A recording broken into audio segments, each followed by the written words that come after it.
We thank you so much for watching the Uganda Catholic Television. My name is Joseph Kabale. Allow me, without much ado, take you through the stories that made headlines this 16th day of April 2026. We begin with the pontiff, who has called upon leaders in Cameroon, where he is on an apostolic journey across African countries, to embrace peace, stability, and reconciliation as a foundation for the development of key sectors. He warned that the absence of these conditions have contributed to the rising migration of young people to European countries where they are often exploited. Let's watch. Dear brothers and sisters in Christ, as a pilgrim of peace and unity, it is a joy for me to visit your region and above all to share in your journey, your struggles and your hopes. The festive celebrations that accompany your liturgies and the joy that flows from the prayers you raise are signs of your trusting surrender to God, of your unshakable hope, and of your clinging with all your strength to the love of the Father who draws near and looks with compassion upon the sufferings of his children. In the psalm we sung together of our trust in the Lord, which we are called to renew today. The Lord is near to the brokenhearted and saves the crushed in spirit. Brothers and sisters, there are many situations in life that break our hearts and plunge us into sorrow.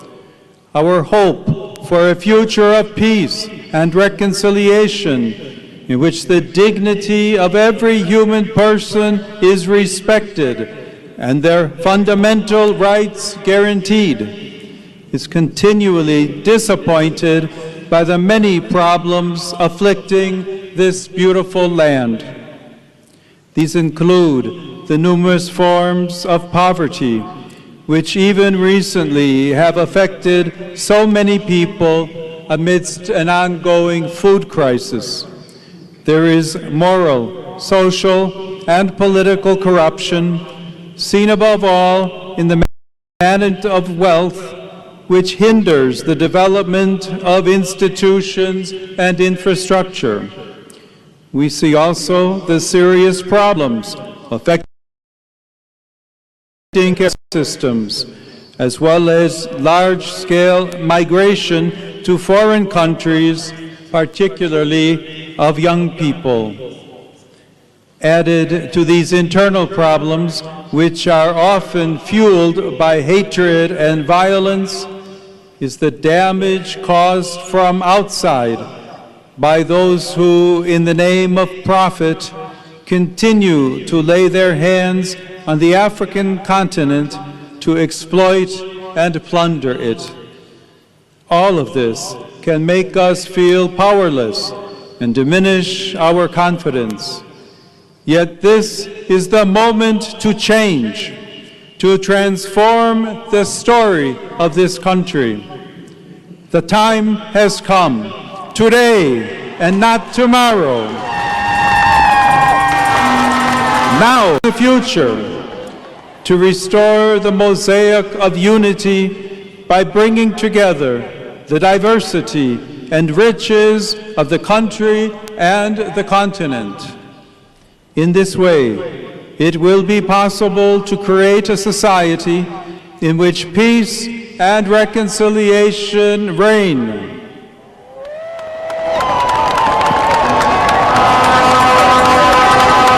I accompany you with my constant prayer, and I bless in particular the church gathered here, the many priests, missionaries, religious and lay people who all work to be a source of consolation and hope. I encourage you to continue along this path, and I entrust you to the intercession of Mary Most Holy, Queen of the Apostles and Mother of the Church. All right, welcome you back from that Pontifex message about peace and reconciliation. And I'm sure it is not only relevant to the Cameroonians, but it is as well relevant to these ones in Africa, to all of us. Now, continuing with our Uctv news, allow me to take you back to Uganda. The State Minister for Privatization and Investment, Evelyn Aniti, has reaffirmed the government's commitment to creating competitive business environment to attract foreign investors. Speaking during a high-level meeting with the prospective Chinese investors in Kampala earlier today, Anita outlined a range of incentives, including tax breaks, access to free land, and opportunities in the coffee value chain and in agro-industrial sector. The meeting held at the Ministry of Finance, Planning and Economic Development is part of the Uganda-China Coffee Investment and Destination Tour 2026, which is aimed at bolstering foreign direct investment. Let's watch more. Earlier today, on behalf of the Minister for Finance, Planning and Economic Development, Honorable Evelyn Aniti, the State Minister for Privatization and Investment, received a delegation of over 40 prospective Chinese investors who have been in the country since April 11th, exploring investment opportunities under the Uganda-China Coffee Investment and Destination Tour 2026. Because it's the picture of the show.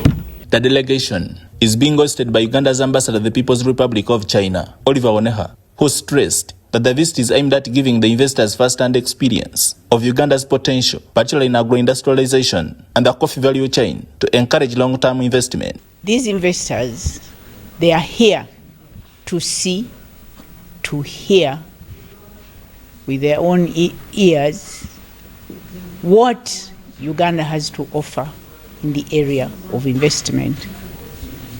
And in Uganda, we have the ATMs, agriculture, industrialization, tourism, development, science and technology, mineral beneficiation and all. And we have coffee. As an embassy in China, our flagship commodity from Uganda is coffee. So some of them are focused on coffee, but generally they are interested in what there is that Uganda has to offer for them to invest in. While addressing the delegation, Honorable Aniti reiterated the government's commitment to fostering a favorable investment environment, emphasizing incentives such as tax exemptions, provision of land, provision of free land, and policy support to attract more foreign direct investment and accelerate economic transformation. Showing you where you're going to put the land for doing your agriculture in Chile, including the tax incentives, including making sure where the market is. And I know that you have your market in China. Now for me, mine is to show to you where the labor is, what the incentives are, source of water, and making it possible for you here in Uganda. I will do it for you, and for you, you take it to the market and create jobs for us, our citizens. According to the State Minister, sustained investment in the sector will not only boost Uganda's export capacity, but also help rebalance the country's trade by reducing over-reliance on imports. She added that such investments will play a key role in shifting mindset toward value addition and promotion of locally produced goods. So once they do that, they would be contributing in our ATMs, and then that will directly impact on our tenfold growth strategy, which will then indirectly affect or impact on our growth of the GDP by tenfold by making it grow to $500 billion. So I am very, very happy with the foreign direct investment and the contribution to the GDP, especially by these foreign direct investors who just come. They align the country and they strictly select the areas of interest, and which is what we are interested in as a country. The minute our people start appreciating made in Uganda products, then you will see the growth in made in Uganda products. But if we don't do this, you will still see the growth in the imported goods. Let me give you an example of ceramic tiles. Ceramic tiles, now we have 3 manufacturers of ceramic tiles in Uganda. But as I speak, we still export more tiles than consume the tiles that are being manufactured here in Uganda. Only 60% of our tiles that are manufactured in Uganda are being consumed in our country. This is because other nationals like Tanzania, like Kenyans, appreciate our tiles more than the Ugandans themselves. The meeting marks a significant step in strengthening Uganda-China economic cooperation and positioning Uganda as a prime investment destination on the African continent. And in other news, the Kampala Capital City Authority, that is KCCA, has registered a 78% progress on roadworks and the Kampala City Roads Rehabilitation Project. Now, the project covers 121 kilometers of roads that include Salama Road, Portobello Road, Sir Apollo Kagwa Road, and Chiti Mperere Road. The KCCA Deputy Executive Director Benon Chigenyi says progress has increased from 40% in January 2025, adding that the upgrades are expected to improve mobility and ease traffic congestion in the city. Chigenyi, however, noted the challenges including right-of-way disputes with landowners who are seeking compensation, delays in utility relocation, and vandalism of infrastructure. Watch. What is the? We would have loved to say that we localize the construction in a given division or area, but that would necessarily disenfranchise the other 4 divisions. But the needs are also as paining to all the other people, and we also find it important that when you are doing a project, the area surrounding rather be done simultaneously and you leave it done and don't come back again. It would have been foolhardy of KCCA, for example, to take on 6th Street, redo it, and leave out 7th Street, 8th Street, and Namongo Road sections. Because after a short time, the pain that you have put on the traffic diversion on 6th Street would come back to haunt the people, and that is not a good idea. So I must now tell the people that we are going to be doing roads in the same place, in the CBD. Benchwanka is under construction, but so are we on Button, Wilson, and William simultaneously. We'll also be doing Square 1, Square 2, George Street, and part of Uganda Road, using the same understanding that when you attack an area, go do it, finish it, and the people enjoy improved roads immediately.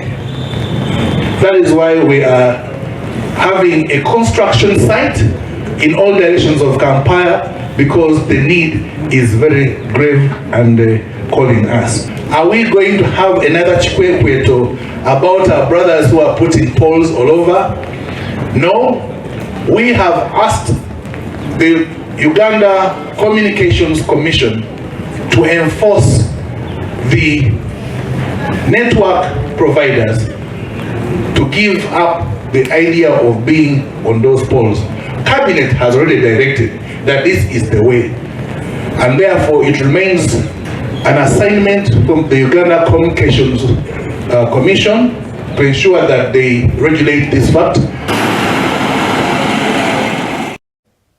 Away from that, the Prime Minister, Right Honorable Robin Nabanja, has urged internal auditors to uphold patriotism and integrity in the execution of their duties. Nabanja made the remarks while opening the 20th Annual Internal Auditors Conference organized by the Institute of Internal Auditors, Uganda, at Speak Resort Hotel, Munyonyo. The conference has attracted more than 800 professionals, including auditors, risk managers, and industry leaders, aiming to provide a platform for rethinking the role of internal auditing in a complex data-driven environment with a focus on strengthening governance and accountability. Do you know PDM? I was told namwe za PDM zibaita kote muzitegedde. Are you to the parish? Aha. Okay. And because of that, and some of you are not patriotic, you let it go. And that's how parish chiefs have stolen our money. And that's why some of our people have not yet benefited. And those who have benefited have paid bribes. They charge these small people 300,000, 200,000. Even in areas which are near the district headquarters where you people sit. Can't you move on foot and see the nearest parish and ask you, parish chief, and you, the chairman circle, let me see the members who have got. You tell them to even list down the people who have already so far got. And once you find out their issues, arrest. Don't you have those powers? Okay. You can refer. Do you have powers to refer to police?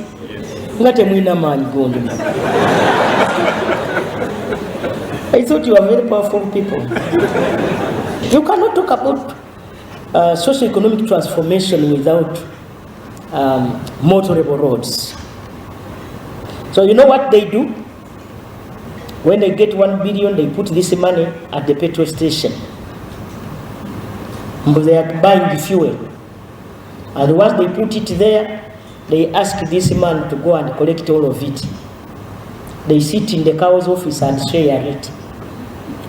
Under the watch of the auditor is there. The goal is passing, he's here like this. And sometimes, you know, there is a way they give him peanuts also. Because he's careless. Isn't it?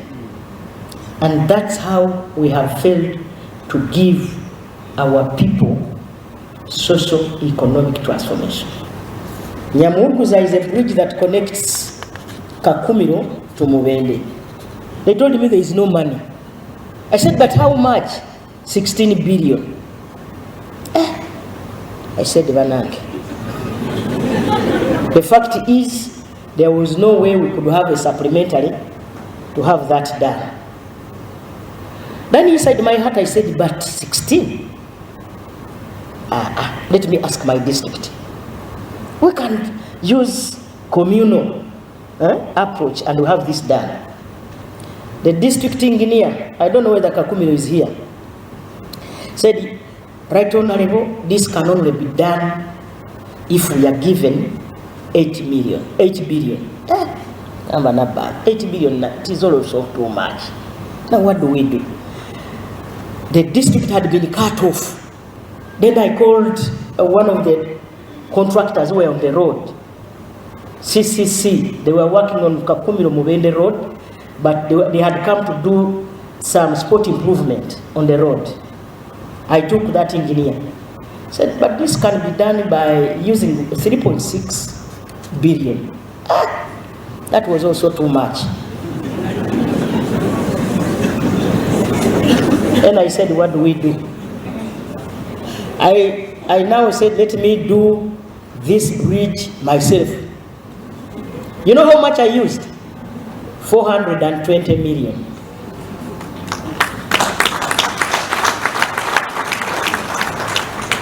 And for them, they wanted to do a Maram bridge with 420 million, not billion. We used concrete. And they told me it will last for 100 years. Colleagues, you see that sometimes we fail to support our communities because of inflation. You people inflate the costs of doing work in Uganda. This conference is aimed to equip the internal auditors with the prerequisite skills, with the knowledge and the insights, so that we can be able to transform our organization. We convene at a moment when the internal audit profession is being reshaped by the Global Internal Audit Vision 2035, the Global Internal Audit Standards, and rapid technological changes, raising stakeholder expectations, geopolitical developments, and national priorities, all to transform our nation into the Vision 2040 and the National Development Plan. We thank you so much for watching the Uganda Catholic Television. My name is Joseph Kabale. Allow me to take you for a break, after which you'll come back with more from Uctv News.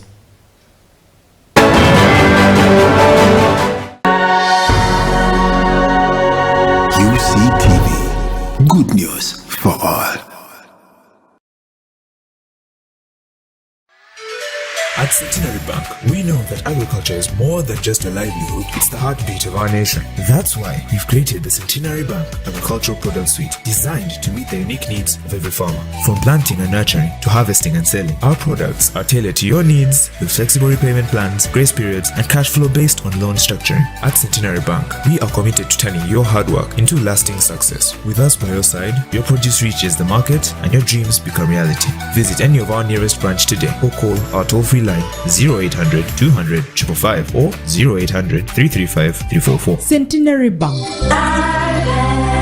Centenary Bank is a member of the Center Group regulated by Bank of Uganda. Customer deposits of up to 10 million shillings are protected by the Deposit Protection Fund of Uganda. Terms and conditions apply.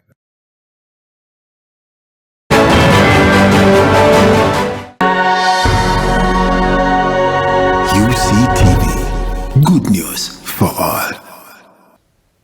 Welcome back from that break. We thank you so much for keeping it UCTV. My name is Joseph Kabale. Now, UCTV News continues with the Uganda Bureau of Statistics, that is UBOS, which has revealed that unemployment remains a major challenge in the country. According to the 2025 Labour Market Survey report, the unemployment rate stands at 12.2% among people aged between 15 years and above, with youth unemployment highest at 18% among those aged 15 to 24. The findings were presented by the UBOS Deputy Executive Director Vincent Fred Senono during the report's official dissemination. He also noted that nearly 90% of employed Ugandans lack formal contracts, leaving many workers vulnerable due to limited job security. That signature is very important. With a strong focus on uplifting every Ugandan into the money economy. When this is fully done, we should see a shrinking informal sector and more of the formal sector. The formal sector comes with very many opportunities, including decent employment for our citizens, improved sector regulation, and boosting domestic revenue collection through taxes. There are a lot of taxes that we don't collect, not because the law is not there, but because of this problem of informality. And you find that our tax to GDP ratio is very low, lying between 13 and 14%. Why? Because of this huge informal sector. You cannot trace them. They keep metamorphosing. Today they are in this color, tomorrow they are in a different color, so you cannot trace them. So a transformed labor economy works for all of us.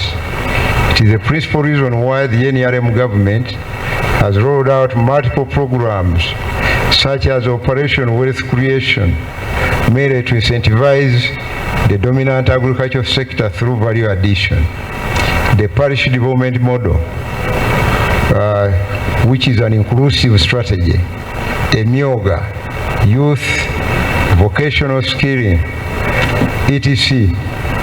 These programs have also been supplemented by our sustained call for investors.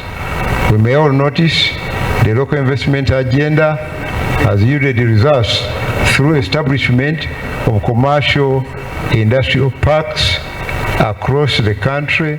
Thank you, our chief guest. Today we have launched the Labour Market Survey 2025, which focuses on both labour demand and supply. Labour supply means what? We are looking at people, how many people are unemployed. For those who are working, what type of work are they doing?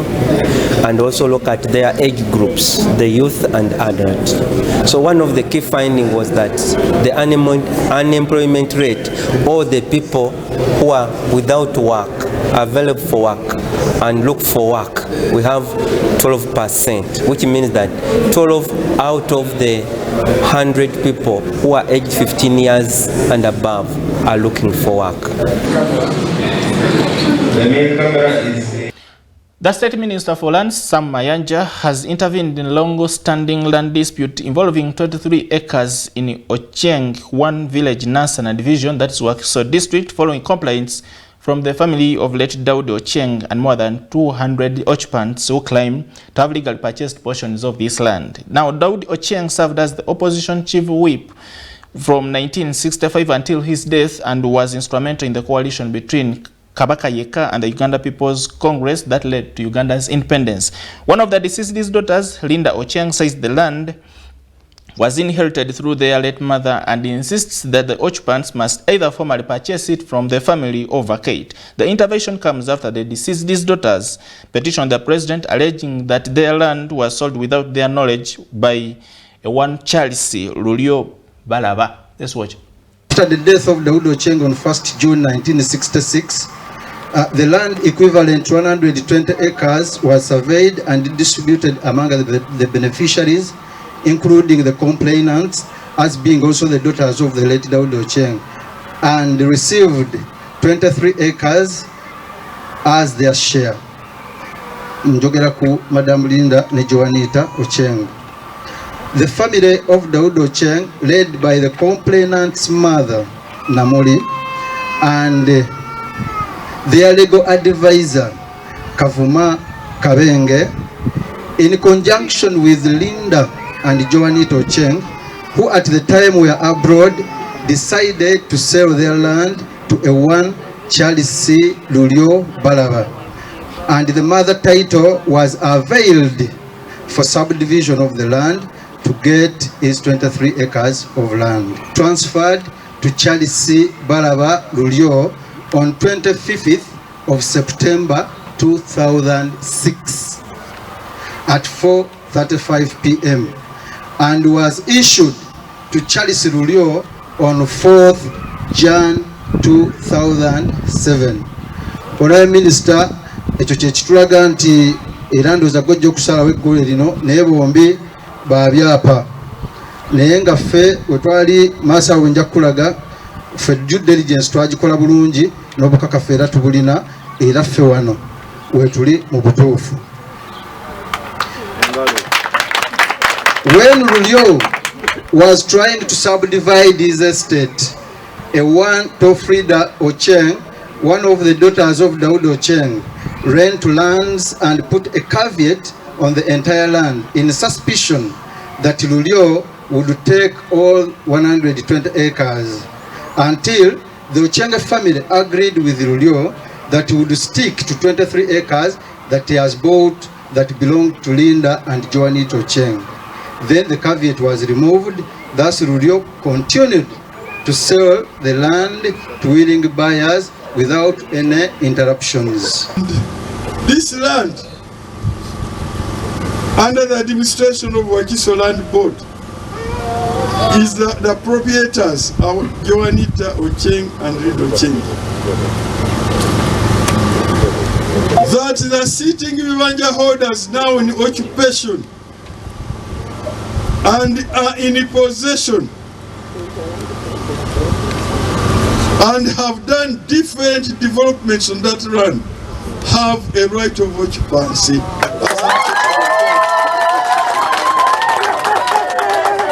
As indicated in the Constitution, the Land Act, and Presidential Directives.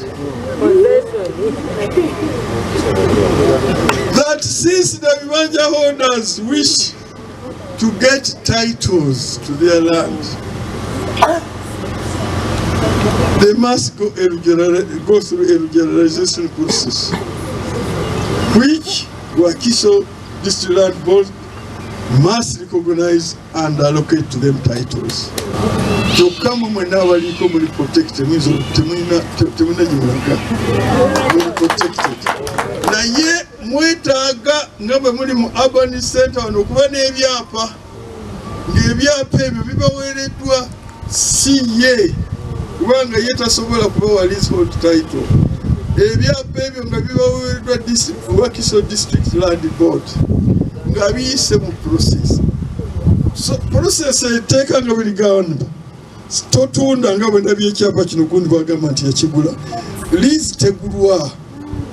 Ono agirina surrenders to the board, to the District Land Board, and then the board allocates a minute. I'm pleased that the minister has issued a directive and ordered and actually formed a commission which will be chaired by the RDC Wakiso and the Dean of RDCs, Justin Mbabazi, who will closely work with the appointed members and the Wakiso District Land Board to recognize these people who had bought Vivanja illegally from one Charles Sibalaba.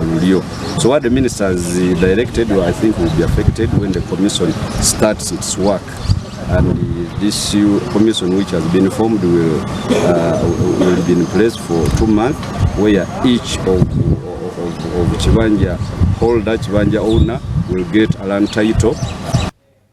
And from Bunyangabo district, Boda riders in Rimi Town Council have been given 7 days to comply with the new directives aimed at streamlining road use and restoring order. Now, the measures are part of the government's efforts to organize urban areas, ease traffic congestion, and improve road safety. Boda riders have been instructed to obtain all required documentation within the deadline, including valid identification and driving license. You have more. For time that we give them 2 weeks. For us, experience has taught us that the moment you extend time, people tend to relax. In RIM here, for us, time is money. And we also want to change people's attitudes to respect time. When we give a deadline, you must respect it. And you saw it today. We had our engagement at 10. Everyone was on alert. Because the moment you relax, you are losing money. So, same to the leadership of the bodas and all of us. If you give a grace period which is very long, then it means you have failed before even set the first step. From the systems we have put in place, we are sure that kubanza kwa identification niba hano kubaha boda no kubetaonera mukukura twine threats nyingi na monomone zo busuma nebindi so umwana wa boda hano niba bakubina kadi akagira na reflector kitokonyera customer bara bamuhekere kimwamuhira kwa identifying no bamuhekere no baramukora ikizibu cyangwa gukora traceability kutunga umuntu niyo songa mwe miezi ngecyo ngebiri sorting tujja sekazinga buli mwafu ni naisa wazino fenali jitunyize eri afuna kwa batu go baku stage tetwade tukolera wana abasabaze taxi wajemu boda ziringa 10 fena tutegero demu kirungi nnyo mu program eje batuwadde nnungi nnyo abachairman na town plan bayogede bulungi chairman wa boda Rwimi ayogede bulungi nnyo tukambye tutagala wiki 2 ezo tusingaganemu mukole ebintu ebikola ki ebinavaamu kadi evemu reflector bivemu bulungi.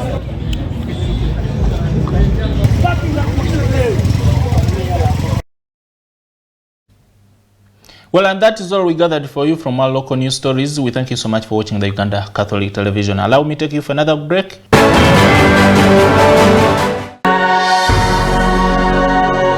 UCTV. Good news for all.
Well, with that, we thank you so much for watching the Uganda Catholic Television. My name is Joseph Kabale, and you're still watching the Thursday edition of UCTV News. It's about that time we bring you today in history.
With that, we thank you so much for watching the Uganda Catholic Television. It has been a great pleasure broadcasting this news bulletin with you. My name is Joseph Kabale. Allow me sign out for now. Until we meet again, I say goodbye.